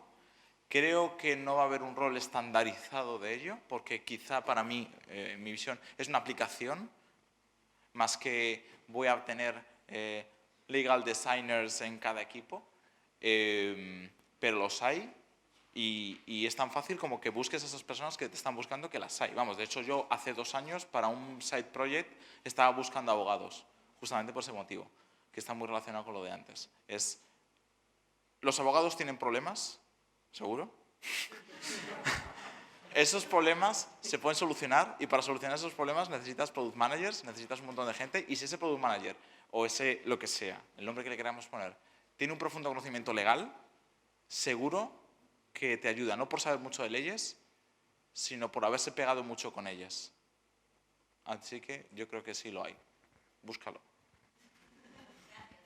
Yo lo veo también que mi visión del diseño es más como que, por un lado está la gente cuya identidad es ser diseñadora, o sea, se identifica a sí mismo como diseñador, muchos de los que estamos aquí somos diseñadores, pero luego está la gente que hace diseño, que para mí es mucha gente, porque si el diseño realmente es como una actitud de cambio, una predisposición al cambio y a alterar la realidad, como ahí en esa definición cabes tú, seguro. Y de hecho encuentro que cuando hablo con personas que vienen de campos muy diferentes al diseño, como los equipos legales que son uno, ¿no? Si la conversación está bien facilitada si las herramientas que se utilizan desde el diseño permiten esa conversación, en realidad ambas personas están diseñando. Y eso es lo más bonito del diseño, a mi entender, ¿no? Con lo cual hay cabida total. Ahora, sí que es cierto que a día de hoy hay muchos sitios en los que en el equipo core pues no hay un abogado, porque probablemente aún no se entiende qué rol puede tener el 100% de su tiempo, ¿no? Pero, por ejemplo, en el banco sí que participan en los proyectos orbitando alrededor de ellos, ¿no? De hecho, hay un área que es compliance digital, que son equipos legales especializados en servicios digitales, que diseñan con nosotros muchas cosas, ¿no? Con contratos, por ejemplo, ¿no? Que eso es, yo creo que bastante importante. Entonces, yo diría que sí, no solamente equipos legales, o sea, psicólogos, filósofos, o sea, ahí está Tristan Harris, que es de estos product philosophers, que me flipa esa intersección también. Y yo creo que en realidad sí, diseñar da cabida a todo el mundo. Solo comentarte que, de hecho, con el tema de la GDPR y la que se ha liado, y cómo va a ser en el futuro la explotación de los datos y de la Big Data, va a ser la época que más falta van a hacer abogados. Es decir, todas las leyes que van a salir de protección de datos, toda la parte de privacidad, la parte ética que tiene que ver con las leyes y cómo se tratan esos datos y cómo se guardan, cómo tienen que ser guardados y cómo hago para conseguir personalizar pero a la vez que no me borren las cookies. O sea, todo este rollo va a haber un protagonismo de los abogados y nosotros en concreto nos hemos librado de multas muy gordas porque tenemos abogados. O sea, lo de no liarla es que es así. O sea, uno no sabe en qué jardines se está metiendo porque ¿cómo es? Joder, no me sale, no sé qué es atrevida. La ignorancia es atrevida, ¿no? Entonces uno se pone ahí, pues voy a sacar esto. Y hay que pensarlo muy bien. Hay modelos de negocio que se han hundido porque no tuvieron en cuenta qué va a pasar en un futuro próximo con la legislación. Airbnb, quizá en las ciudades grandes, en las megápolis, se le acabe el chollo en muy poquito tiempo, ¿no? Porque cuando en Nueva York te regula y te dice, mira, esto no puede ser, me estás gentrificando la ciudad y esto no es sostenible, a lo mejor tu modelo desaparece. Modelos como Uber en muchos países en los que hay más regulación tampoco se sostienen como un modelo chileno en el que cojo mi coche, me apunto a Uber y más o menos con que pase el ITV pues puedo utilizarlo, ¿no? Según la legislación aumenta, la complejidad de nuestros diseños aumenta y hay que adaptarse a esa legislación. O sea que yo creo que en el fondo acabará siendo mucho más importante de lo que ahora podemos ver. Una cosa, porque a veces tenemos una foto súper negativa de los abogados, pobrecillos. En derecho no solo estudias las leyes y qué tienes que hacer para no romperlas, o derecho creativo, que es como poder romperlas más o menos. Yo creo que hay una pregunta de trasfondo muy importante que se tiene que responder entre otras disciplinas desde el derecho, que es un poco como respondiendo a la filosofía del derecho, las nuevas preguntas que en la filosofía de derecho es ¿cómo establezco una relación de confianza entre un servicio y una persona?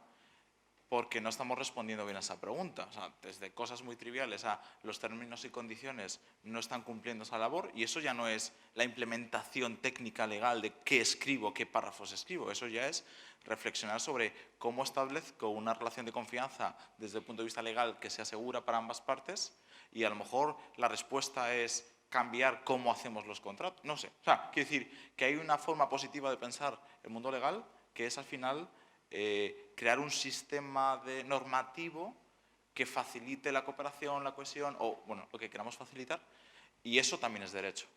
No es solo cuándo voy a romper una ley. Entonces, ahí hay un montón de preguntas que nadie ha contestado, pero muchísimas preguntas que nadie ha contestado en ámbitos profundamente técnicos.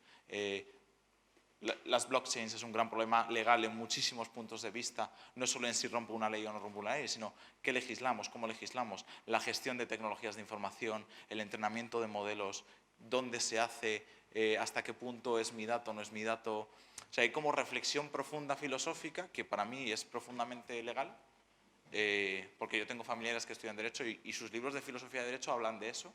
Lo que pasa es que hablan de los problemas que en Derecho romano tenía un romano hace 2000 años, pero hoy hay otras cosas, bueno, hace 2000 años, hace más, pero bueno, hace una cantidad de años indeterminada. Entonces, ahora tenemos otros problemas que tiene que crearse otro derecho romano que responda a esas preguntas que no están respondidas. Entonces, es una forma más positiva de pensar en el derecho, en mi opinión, que también existe. Bueno, ¿qué tal vamos? ¿Estáis disfrutando? ¿Os queréis ir a casa o seguimos un rato más? Hay muchas preguntas que responder todavía, ¿eh? ¿Seguimos? ¿Sí? Venga. Pues nada. ¿Más preguntas? Yo creo que es el momento de que comentéis vuestras inquietudes. ¿No hay más?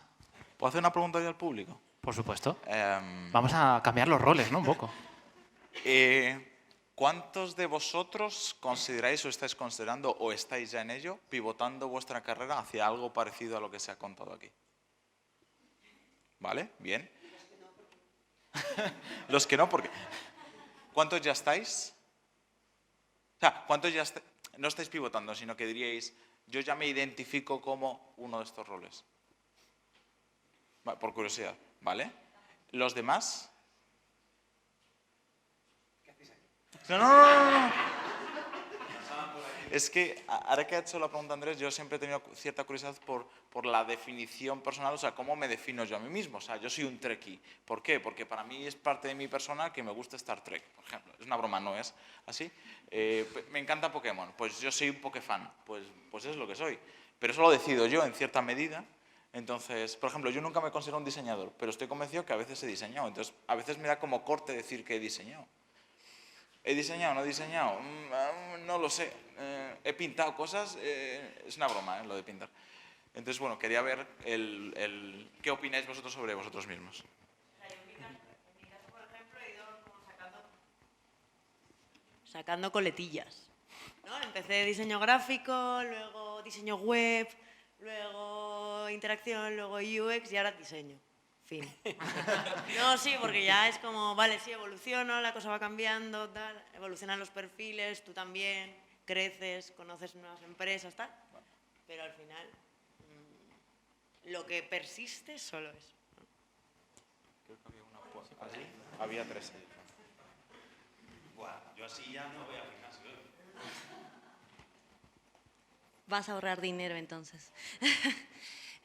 Sí, también igual que ella, me identifico mucho porque es que yo me di cuenta de que hay muchas aplicaciones y muchas plataformas y muchas cosas de la tecnología que no son accesibles para todos. Entonces el tema de la accesibilidad digital es un tema que no me toca todas las fibras. O sea, desde ver de repente una diapositiva en verde fosforescente y de repente para mí que uso lentes e incluso sin usar lentes, no lo puedo leer. Entonces es un tema de que ni siquiera para mí, que no tengo ninguna limitación visual propiamente dicha, no lo puedo ver. Entonces hacer más entendibles o más accesibles las plataformas web, los servicios legales en general, yo creo que va más alineado no tanto a quién eres o lo que haces, sino el por qué lo haces, o sea, el propósito. Entonces al final veo que siendo abogada, pues van a decir, solamente o hace leyes, o rompe leyes, o ve cómo las rompe, bueno, ya, o inventa leyes. Pero en todo caso habría que pensar, como dices, o repensar en todo caso cómo hacemos las leyes más entendibles, más accesibles, los contratos aplicando visual thinking, si tienes visual contracts, de repente menos es más, ¿no? O sea, que sea más accesible, más entendible, de repente pienso yo, los servicios, ¿acaso veo a un bar, en algún bar a un invidente? No, de repente puedo hacer, sé que hacer cartas en braille es caro, pero de repente podría decirle a todo el Ayuntamiento de Madrid, oye, juntémonos los dueños de cada bar y mandamos a hacer 50 cartas en braille de tirón. Entonces, por cantidad cuesta menos. Y así de repente vemos a algún invidente que viene a tomarse una caña al bar, pues, ¿no? Entonces, es eso, hacer todo más accesible. Entonces, partiendo de ese propósito o de esa idea, de ese porqué, es que veo que me interesa un poco más en lo que hacen ustedes, que de verdad los admiro, me parecen súper capos. Y también a Edu, que un capo también. Entonces, de hecho ya es el tercer evento que vengo en Madrid, no soy de aquí obviamente, y veo que siempre lo terminan plasmando con visual thinking y me parece genial. Entonces, nada, es eso, identificar más que nada el porqué y dependiendo de si eres dentista, médico o lo que fuese, tú vas a ver la forma en cómo lo enlazas con esto, porque esto... Ya estamos en esto, o sea, el que no se empape al final realmente no va a impactar y creo que esto tiene un impacto muy positivo.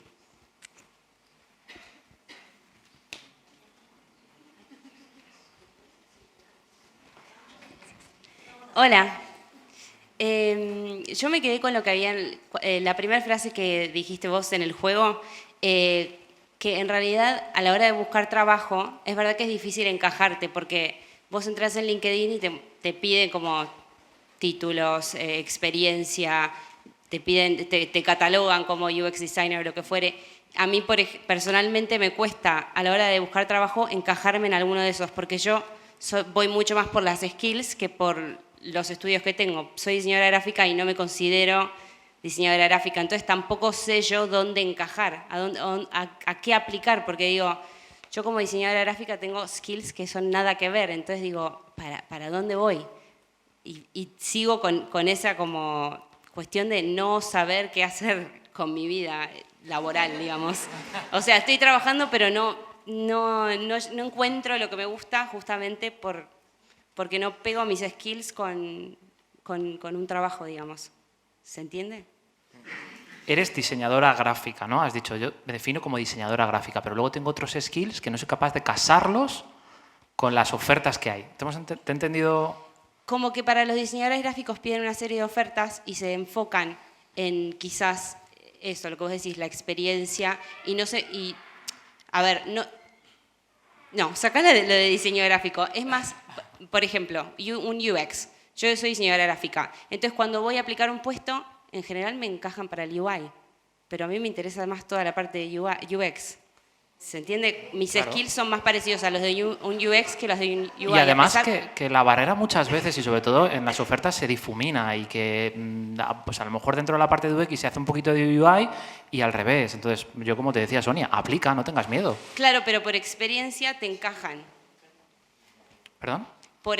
Digamos, por mi experiencia de estar hace 10 años siendo diseñadora gráfica, te encajan como UI, ¿entendés? Entonces es difícil como... Mira, si quieres luego me pasas tu enlace de LinkedIn. Yo tengo una relativa buena...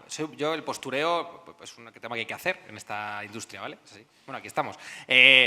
Y creo que es positivo admitirlo y no pasa nada, es honesto. O sea, a veces es necesario un poco pues, hacer marca personal y todos estos rollos. Y en el fondo en LinkedIn yo he cogido un montón de gente. Yo a veces me dedico hago un poco de coaching, que también es una palabra trendy, un poco bullshit, pero bueno.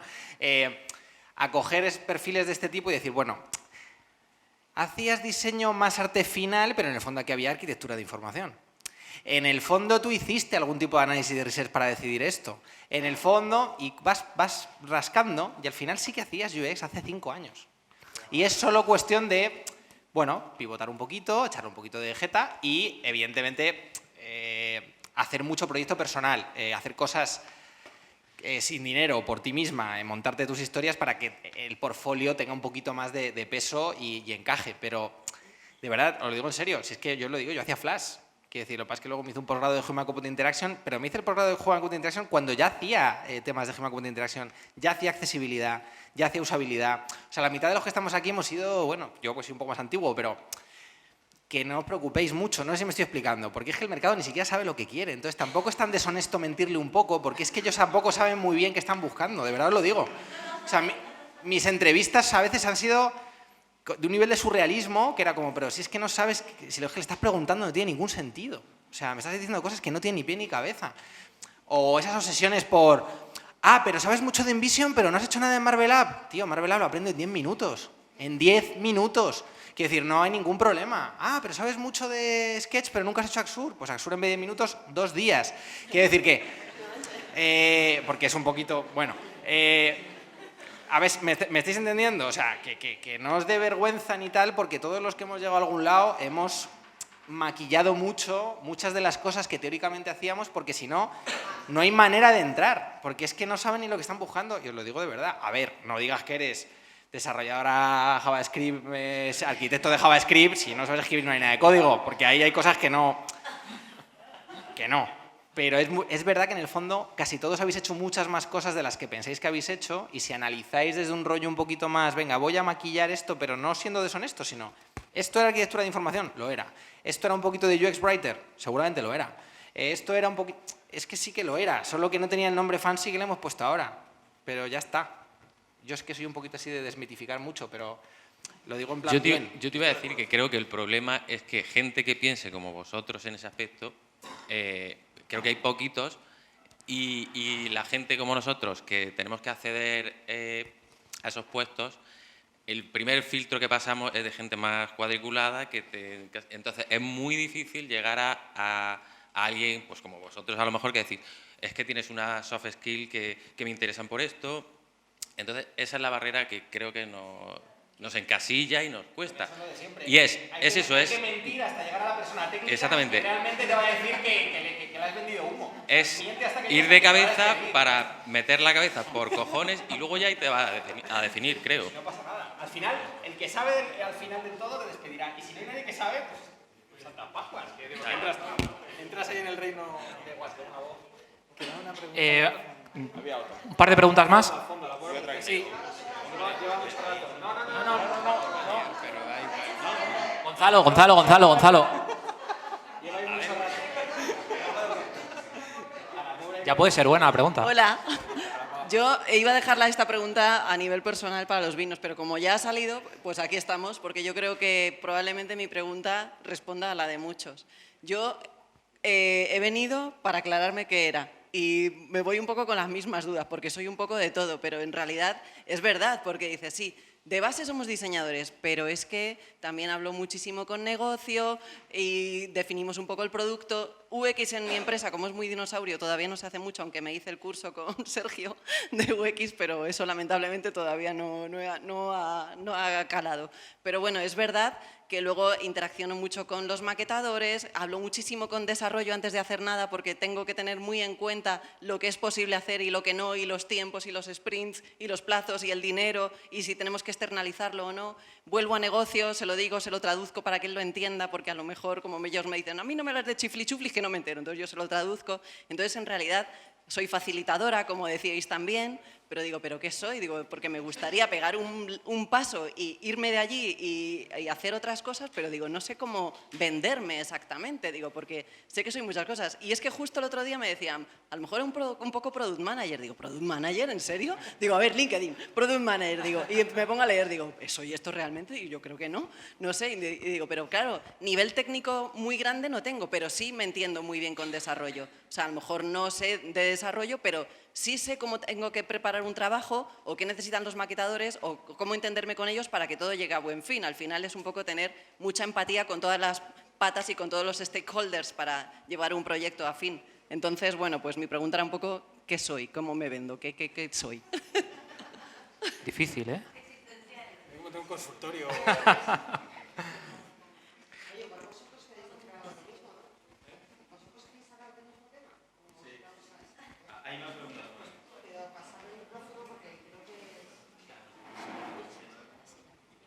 Hola, yo me presento y soy el abogado de Juanjo. En verdad no ha dicho que hay que mentir. Yo estoy de acuerdo, o sea, pero no mentir, sino es decir, hace 20 años no existía el UX Writer, ¿no? Por ejemplo, ahora decía, yo soy facilitadora o yo creo espacios para que haya esas conexiones, esas interconexiones, ¿no? Pues de aquí 10 años, ¿cómo se llamará eso? Pues a lo mejor hay un Connection Designer, ¿no? Yo qué sé, pues vamos a dejar de poner en nuestro currículum que somos Connection Designer porque ahora no se llama así. Pues no, lo tendremos que poner, aunque hoy no se llame así, ¿no? Y luego otra cosa también interesante del currículum es que yo hace 20 años trabajaba en una imprenta, hacía encuadernación manual, y yo no lo pongo en el currículum. Es decir, si tú no quieres trabajar de UI, estás en todo tu derecho de no poner que has hecho UI y solo vender la parte que te interesa vender. O sea que un poco eso que hay que mentir. Un consejo que en general doy a estudiantes, que Data Scientist, que es como otro contexto, pero al final es muy complejo porque hay muchos perfiles muy entremezclados y pasa lo mismo. Es tu currículum o tu perfil de LinkedIn es un producto, por tanto, diséñalo. Ten empatía con el recruiter y piensa lo que va a pensar cuando vea esas cosas. Entonces, de ahí me salen varios consejos generales. Primero, a veces es útil quitar cosas, que va muy relacionado con justo lo que estábamos diciendo. Segundo, muchas veces es muy difícil entender lo que hace la gente porque hay tantos nombres fancy en inglés que yo ya no sé lo que hace la gente a veces leyendo su biografía. Entonces, ahí hay una cosa como muy interesante que son las pruebas de trabajo, que básicamente es un portfolio. Entonces, me pasa a mí, o sea, yo ahora mismo estoy intentando entrar a una intersección que no existe, que es la intersección entre ciencia de datos y diseño de productos. ¿Cómo me llamo? ¿Cómo me buscan en LinkedIn? Entonces, la forma de mostrarme al exterior es crear contenido. Es que no tengo otra forma de expresarme hacia afuera. ¿Qué le pongo? ¿Qué conjunto de adjetivos en inglés pongo para que me entiendan? Ese es el segundo, o sea, crear pruebas de trabajo para facilitarle la vida al recruiter que te va a contratar para que entienda lo que haces. O sea, es un producto, tu currículum es un producto, diséñalo. O no es un producto, sería un artefacto, diséñalo. Quita cosas, pon cosas tangibles que yo pueda ver, que pueda, por tanto, entender lo que haces, que además te van a ayudar a entender lo que quieres hacer. Pues a lo mejor lo haces y dices, esto no me vale de nada. Segundo, hay un aspecto de marketing aquí, entonces, sé relativamente generoso. Yo no me voy a llamar ni mentir ni no mentir ni nada. O sea, si tienes 5 skills y crees que el mercado busca estas 5 skills con nombres relativamente parecidos, pon todo lo que puedas que no sea disonante, porque al final no hay que olvidar que el currículum lo estás diseñando para un tercero que lo consuma. Y el último consejo es, no os preocupéis demasiado por el nombre. O sea, cread un artefacto tal que os contraten en el sitio que queréis estar. Sé que es un consejo muy ambiguo, pero a veces perdemos el foco. El foco no es ponerse un nombre, el foco es crear un artefacto tal que te contraten en la empresa maravillosa en la que quieres trabajar. Ese es el foco. Y luego ya sobre eso, a lo mejor pasa por buscar un nombre, pero a lo mejor no. A lo mejor pasa más por crear un portfolio mucho más intenso que buscar un nombre. Entonces este es un consejo que yo doy en general a mis alumnos, que creo que aplica perfectamente aquí. Y como había muchas preguntas de currículum, ¿qué haces? No es tan importante. Describe lo que haces, muestra lo que haces con artefactos. Yo, sobre la respuesta del final, yo te diría que eres una PM, pero vamos, que mi opinión deberías ignorarla, en el sentido que hay gente que te va a llamar así, hay gente que no te va a llamar así, pero no es tan importante eso, sino que en el currículum, cuando alguien lo lea, sea, vale, esta persona es capaz de hacer esto, resolverme estos problemas. Ya está. Es un asset, es un artefacto. Product Manager. Pero que, insisto, puedes ignorar mi opinión porque tampoco yo diría que soy una persona especializada en clasificar gente en los nombres fancies. O sea que, ¿sabes? Entonces, yo en esa línea, yo os digo lo que yo he hecho muchas veces. Yo me voy a la compañía que me molaría trabajar, ¿vale? Directamente, me voy, venga, Moonshot, quiero trabajar en SpaceX. Vamos a ver qué hay en SpaceX. Y veo puestos que me molan, que tienen algo que ver con lo mío. Me copio tal cual la descripción que ellos mismos hacen para pedir a la gente, le haces un batiburrillo y te la pones en el tuyo. De manera que además, como los otros recruiters que tampoco tienen ni idea, utilizan exactamente el mismo método, o sea, se meten en empresas tech a ver cómo se describe el puesto, y de esa manera estás haciendo las dos cosas a la vez. A la vez estás buscando lo que quieres hacer y a la vez estás haciendo un... Porque esto es SEO. O sea, es SEO. Es Search Engine Optimizer dentro de una plataforma de empleo.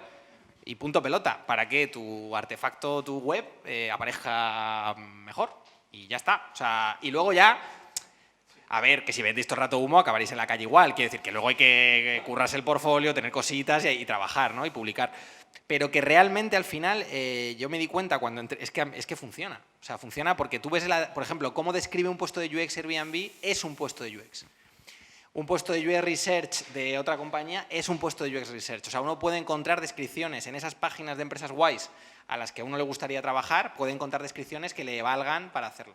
Y por desgracia, como tenemos un mundo fancy tech, anglo bullshit, normalmente funciona todo mejor en el puto inglés. Y es así.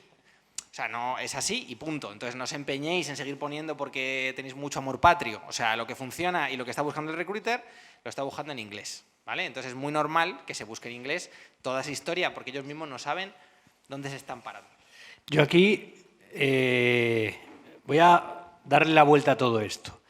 Estamos hablando de nombres principalmente que se ponen en inglés y muchos nombres que es, bueno, pues eso, que al final cuando los lees dices, ¿y esto qué es, no? Pero estamos hablando de un contexto de Madrid, Barcelona, Bilbao, Valencia, y España tiene 52 capitales de provincia. España es un lugar donde hay muchas pymes y hay pymes en Sevilla, en Málaga, en muchos sitios muy potentes que tienen necesidades profesionales y demandan a profesionales así. Y esto va lanzado principalmente también para los freelance. ¿Cómo te vendes tú de lo que eres cuando hay un tío en Cuenca que tiene un empresón de la leche y tiene la necesidad de diseñar como un Airbnb, como un Uber? Y claro, tienes que balancear eso. Y al final estamos hablando de poner nombres y palabras que al final no sabes el significado, ¿eso cómo lo traducimos a español? Porque yo, por ejemplo, pongo pensamiento visual o comunicación y sostenibilidad, que es mis dos...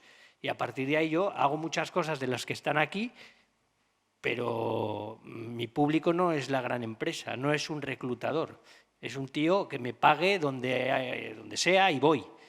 Entonces, al final también no nos acotemos, y es mi punto de vista, si queremos trabajar, en localizarnos en espacios de grandes compañías, porque ahí fuera que hay que transformar todo, la nueva economía hay que llevarlo a lo digital, y creo que podemos perder también oportunidades. Es una opinión, ¿eh? Es que vivo en Soria y por eso tengo ese punto de vista. Pues creo que...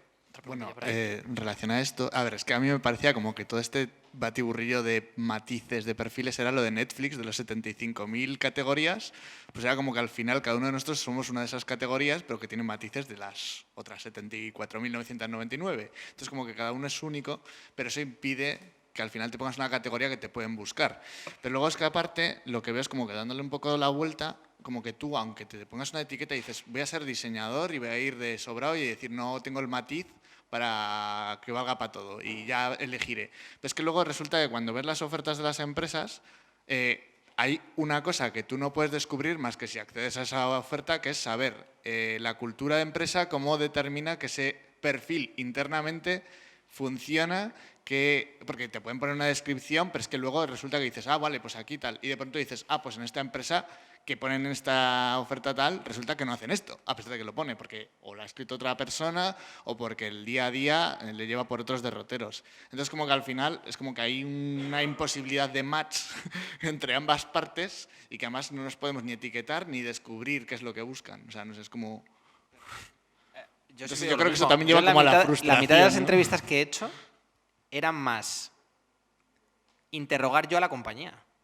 Si están desesperados. A ver si me estoy explicando. Quiero decir que no somos tantos, que somos 4 monos. Quiero decir que no hay mucha demanda y es lo que dice él. Si os queréis deslocalizar, hay en sitios que se matan por tener perfiles, porque no hay.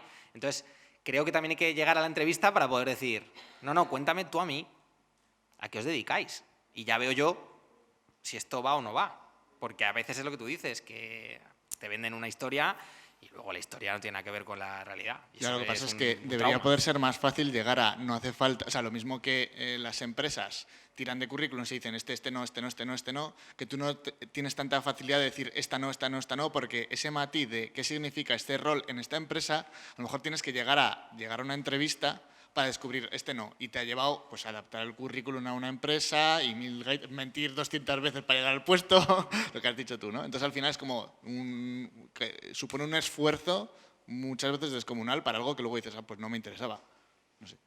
Hombre, pero esforzarte sí que te tienes que esforzar. Sí, pero me refiero personalizándolo. Incluso trabajar tienes que hacer a veces, ¿eh? O sea, pero digo personalizándolo, porque al final lo que decía Alejandro, que tenías que hacer tu producto, pero ese producto tiene que estar especializado para cada una de las veces que lo vas a mandar. Entonces, vale, yo te para digo que no sea genérico. Ahí sí que te digo mi experiencia, sí. Yo desde luego que sí, lo personalizo, sin ninguna duda. O sea, yo si algo me interesa, le echo toda la carne al asador y por supuesto que me curro las páginas web de las empresas que me molan, comparo, pienso, busco, me lo curro y envío el mejor portfolio que me parece o el mejor currículum que me parece. La verdad. Pero ¿sabéis qué me ha dado la impresión cuando estabais todos hablando y tal? Decía, ostras, es que tenemos un currículum todos que es como una mochila pesada. Anda, mándala a la porra, ¿no? Decías, pon lo que quieras, como si dices, yo sé hacer claqué, pues pon claqué en tu currículum y tiras una vuelta a tu vida, ¿no? O sea, tengamos esa generosidad con eso, diseñémoslo, como tú decías. No, de repente ha sido como, es que como tengo esto, me impide hacer otra cosa. Bueno, no, vamos a hacer lo que queremos hacer. Ya, libertad. Creo que ya que se van a ir todos. Pues nada, ¿no? Daros las gracias por haber aguantado y bueno, también un aplauso aquí para todos ellos.